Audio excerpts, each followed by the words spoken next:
छत्तीसगढ़ में भारतीय जनता पार्टी एक तरफ मोदी की गारंटी को लेकर जनता के बीच जा रही है और लोकसभा चुनाव का प्रचार प्रसार कर रही है, लेकिन अब दूसरी ओर प्रदेश में कांग्रेस पार्टी भी अपनी 5 गारंटी लागू करने की बात कह रही है। छत्तीसगढ़ प्रदेश कांग्रेस के अध्यक्ष दीपक बैज ने मीडिया से बातचीत करते हुए 5 गारंटी को लागू करने का जिक्र किया है, जिसमें युवा, महिला, किसानों, श्रमिकों को मुख्य धारा से जोड़ने जैसा वादा शामिल है। कांग्रेस ने इसे युवा न्याय, नारी न्याय, किसान न्याय, श्रमिक न्याय और हिस्सेदारी न्याय गारंटी का नाम दिया है। केंद्र में कांग्रेस की सरकार बनने पर कांग्रेस महिलाओं को प्रतिवर्ष 1 लाख रुपए देने की भी बात कह रही है। पीसीसी चीफ ने कहा कि प्रत्येक वर्ष किसानों की ऋण माफी के लिए केंद्र में कांग्रेस की सरकार बनने के बाद एक आयोग की स्थापना की जाएगी। बता दें कि लोकसभा चुनाव के पहले चरण का मतदान बस्तर में 19 अप्रैल को होना है। साथियों, लोकसभा चुनाव के लिए कांग्रेस की 5 गारंटी देश के लोगों में आशा की नई किरण। कांग्रेस की सरकार बनने पर जो कांग्रेस की 5 गारंटियां हैं,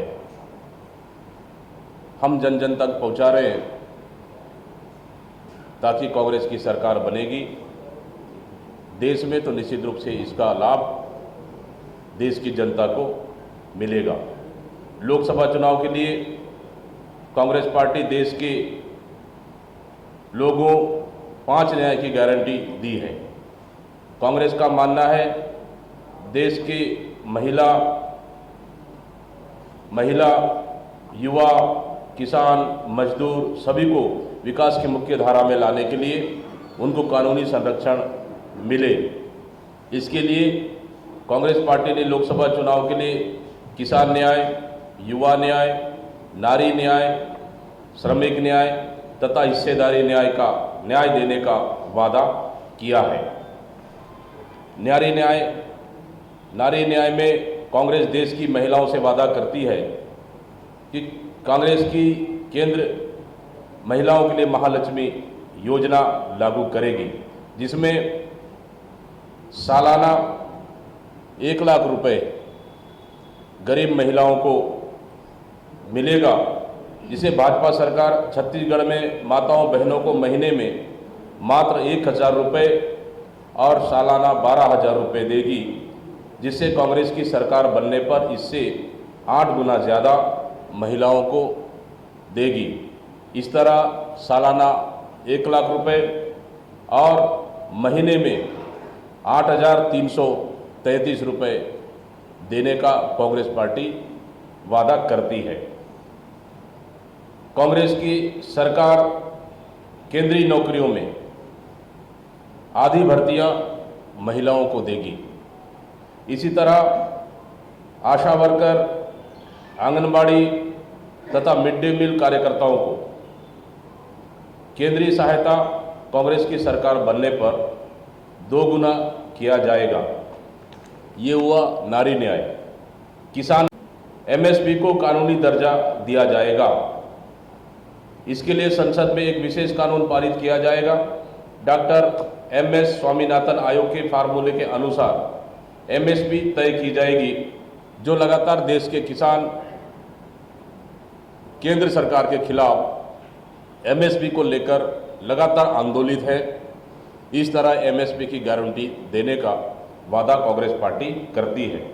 किसानों के ऋण माफ करने और आवश्यक ऋण माफी की राशि निर्धारित करने के लिए एक स्थायी कृषि ऋण माफी आयोग की स्थापना की जाएगी, जिससे गरीब किसानों का ऋण माफी किया जा सके। इसके लिए कांग्रेस की सरकार बनने पर एक आयोग की स्थापना की जाएगी। किसान जीएसटी से मुक्त होंगे। अगर आप देखेंगे किसानों के लिए उनके बीज, उनके यंत्र, किसानों से संबंधित अन्य संसाधनों पर इतना ज़्यादा वर्तमान सरकार ने जीएसटी लगा दिया है, जिससे किसानों को डबल मार पड़ रही है। इसलिए जीएसटी मुक्त होंगे। कृषि में इस्तेमाल होने वाले सामानों पर टैक्स से छूट के लिए जीएसटी व्यवस्था में संशोधन किया जाएगा।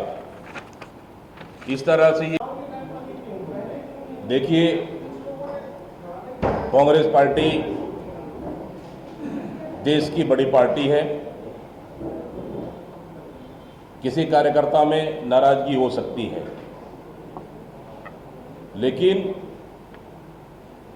भारतीय जनता पार्टी चुनाव में हार के डर से घबराकर कुछ हमारे कार्यकर्ताओं को बरगलाने का काम कर रही है, उकसाने का काम कर रही है, ताकि माहौल खराब कर सके। ये इस तरह से भारतीय जनता पार्टी एक प्लानिंग के तहत काम कर रही है।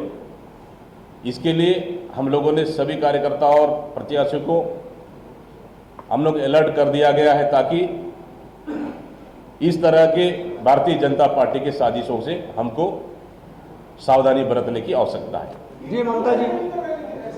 नंबर 1, 15 साल की सरकार में, भारतीय जनता पार्टी के सरकार में बस्तर को अजायब घर की तरह इस्तेमाल किया। आपके राज्य में बस्तर से राजधानी तक नक्सली फैल चुके थे। आपके राज्य में झीरम घाटी जैसे घटनाएं हुई। आपके राज्य में फर्जी एनकाउंटर हुए। आपके राज्य में, आपकी सरकार में कई आदिवासियों को फर्जी नक्सली के नाम से अंदर किया गया। माता बहनों पर अत्याचार हुए। यही तो आपके राज्य में बस्तर देखने को मिला। और आज फिर कह रहे हैं बस्तर को आपने गड्ढे में धकेल दिए। हमारी 5 साल की सरकार में बस्तर को ऊपर उठाने का काम किया। इमली, महुआ, टोरा का रेट हम लोगों ने दिए। दंतेवाड़ा, बीजापुर जैसे जिलों में गारमेंट फैक्ट्री खोले, वहाँ के युवाओं को रोजगार दिए, वहाँ की माता बहनों को स्वावलंबन हम लोग मजबूती से स्वावलंबन हम लोग बनाए। तो इसलिए भारतीय जनता पार्टी ये पोस्ट करती है कि गड्ढे में ढकेल दिए। इसलिए मैं बस्तर की जनता से भारतीय जनता पार्टी को माफी मांगना चाहिए। जी अंकुश जी पर देखिए, भारतीय जनता पार्टी को मैं समझता हूँ नया घोषणा पत्र बनाने का और नया घोषणा पत्र लेके जाने का उनको नैतिक अधिकार हो चुकी है।